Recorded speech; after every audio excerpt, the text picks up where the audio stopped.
Welcome back to the deep dive. Think about the last time you faced a really tough decision. Maybe you listed all the pros and cons, did all the logical steps. Right, you've got the spreadsheet out, the data. Exactly. And then just as you're about to make the call, you get that little nagging feeling deep down, totally illogical, that just says, doesn't feel right. That specific feeling. The one that flies right in the face of all the facts you gathered. Yeah. That's what we're really digging into today. Absolutely. We're doing a deep dive into the source material around Malcolm Gladwell's famous book, Blink, The Power of Thinking Without Thinking. We want to explore that rapid-fire power of our instant judgments. Yeah, how it works, and also, importantly, the scientific and analytical debate that kind of swirled around it afterwards. So what's the central idea of Blink? Well, it's all about what he calls human rapid cognition. It's this thinking process that happens way faster, and maybe more mysteriously, than our usual careful, planned-out decisions. Like we're thinking without thinking about thinking? Precisely. Gladwell argued that these choices, the ones made in, the blink of an eye, aren't just random guesses. They can be incredibly sophisticated. And he coined that great term for it, thin slicing. That's the core concept, yeah. Thin slicing.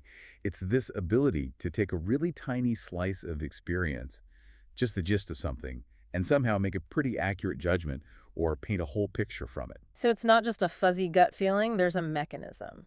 He suggests there is. He talks about this massive internal computer we all have, running unconsciously, making these super fast decisions while our conscious brain is, still booting up. A massive internal computer. Wow. So what powers it? What's the driving force? Emotion, apparently. The sources really stress that our feelings play a huge titanic role in how these rapid cognitions work. Blink really highlighted how social science insights could apply to those everyday split-second choices we all make. Okay, so if this unconscious computer is so powerful, how did Gladwell actually show it was, running the show?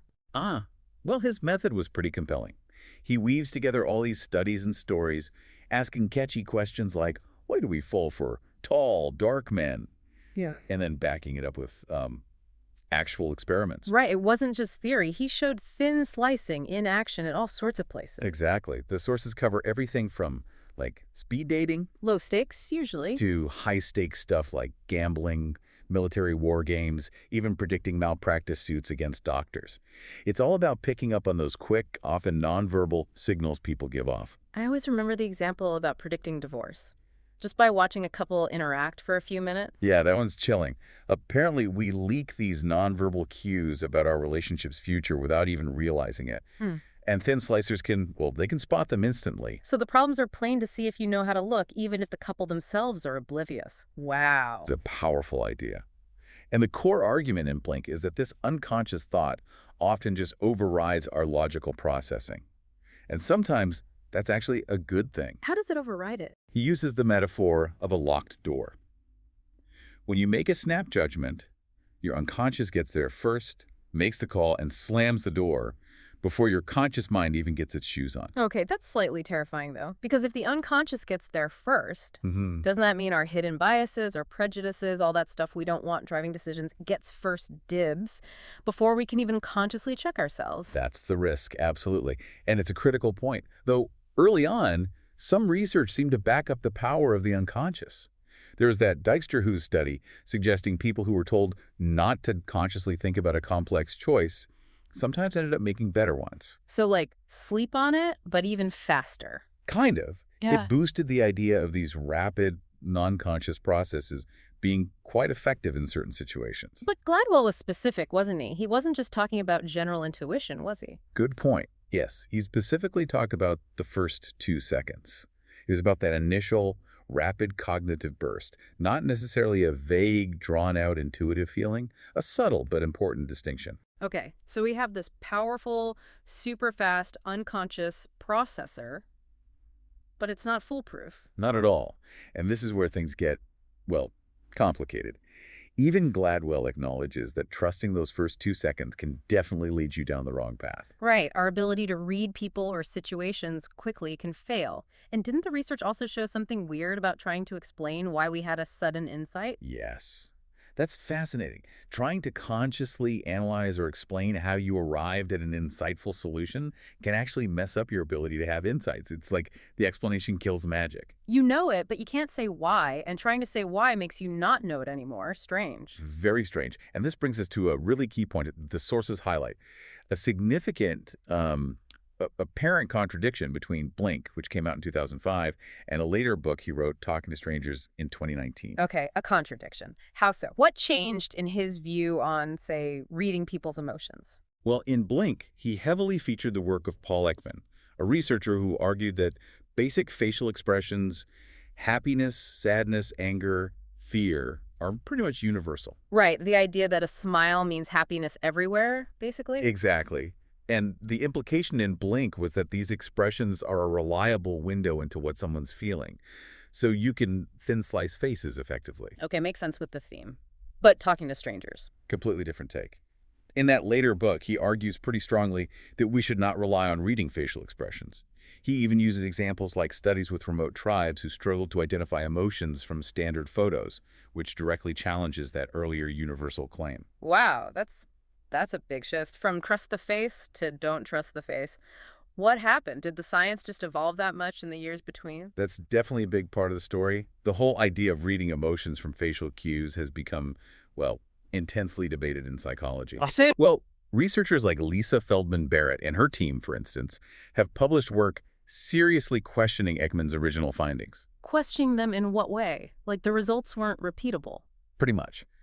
They found that many attempts to replicate Ekman's results didn't work unless researchers accidentally, or maybe sometimes intentionally, gave subjects little hints they primed them towards the correct emotion.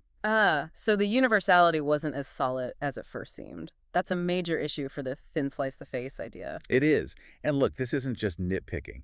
It challenges the fundamental idea that you can reliably know someone's interstate just by a quick look. And this whole issue, this apparent shift, ties into a broader criticism people sometimes level at Gladwell, right? Yes, exactly. It feeds into the critique that he can be, let's say, prone to oversimplification, that he sometimes picks the anecdotes or studies that best fit the narrative he's building. I remember the criticism from Steven Pinker calling him an eclectic essayist and a dilettante, suggesting he lacked deep technical grounding. Ouch. Those are strong words, for sure.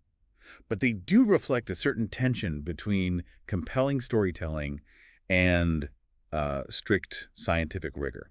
He's primarily a journalist, synthesizing ideas, not the scientist generating the primary data. But hold on. Isn't there huge value in that synthesis, in taking complex, often jargon-filled research and making it accessible and, frankly, fascinating for millions of people? Isn't he kind of a necessary translator? Oh, absolutely. His skill as a storyteller is undeniable, and his books spark curiosity like few others. I think the general view is that his work is fantastic for starting conversations, for getting people interested. It's great intellectual entertainment. But maybe not the final word on the science. Perhaps not the definitive, comprehensive scientific account, no. You need to read it knowing it's a compelling narrative first and foremost. Okay, so bringing it back to us, trying to make good decisions. If rapid cognition, this thin slicing, isn't always reliable, especially for complex stuff, how do we know when to trust that 2-second instinct? That's the million-dollar question, isn't it? The research suggests it really depends on the choice environment. Meaning? Meaning, thin slicing works best when you have genuine expertise in that specific area. Think of a seasoned firefighter instantly assessing a burning building, or that art expert spotting a fake.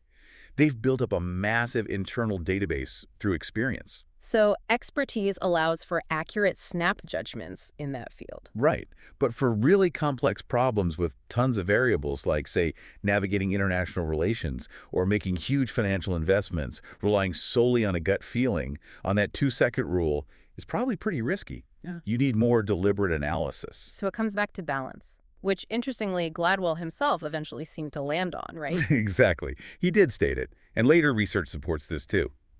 Truly successful thinking isn't about just instinct or just logic.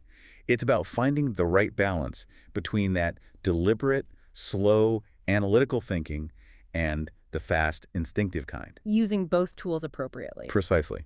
It's about knowing which tool to use when. So the key takeaway here seems to be that unconscious 2-second thinking is incredibly fast and powerful. Definitely powerful. But its accuracy, That's highly context dependent, and it's vulnerable to all those hidden biases lurking behind that locked door we talked about. Which means our final message for you, the listener, has to be about critical thinking. When you encounter these popular interpretations of science, like Blink, enjoy the story, get curious. But also look deeper. Look for the nuances, the complexities, and yes, even the contradictions, like that shift between Blink and talking to strangers. That's how you build a truly well-rounded understanding. Okay, so here's something to think about after we finish. If the sweet spot for decision-making really lies in that balance between instinct and careful deliberation, Mhm. how do you get better at knowing the difference for yourself? How can you reliably tell when your thin slicing is based on real expertise versus when it's just your hidden biases or wishful thinking misleading you? What's the real danger, the real cost of always acting only in the blink of an eye?